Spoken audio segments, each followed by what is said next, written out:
Everything is shifting everywhere suddenly, and Robert is here. Can we just deal with Labour first? Yeah. Look, we've talked about this. I don't know how many times we've talked about this building and building, building.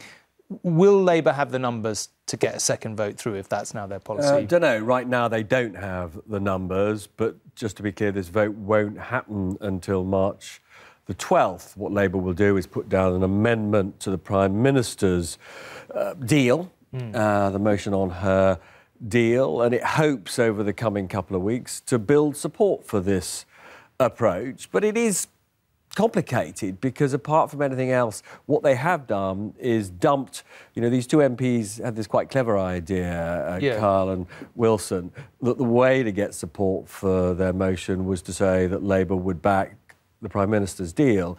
Labour is now no longer has decided not to do that. They're just saying that any deal that's agreed should be put to a referendum.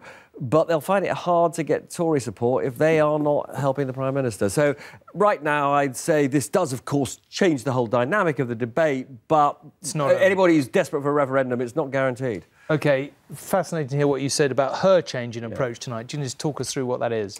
So I think this is a very big shift. Every time I have spoken to the Prime Minister about delaying Brexit, because there are all sorts of people who think she's going to have to do that, she's always said, I don't want to delay, it doesn't achieve anything. But what she faces in the next 2 days is the kind of humiliation no Prime Minister actually in my lifetime has faced, the possible resignation of about 20 ministers who don't want no deal, and equally Parliament saying we are going to take control of this whole process and stop no deal.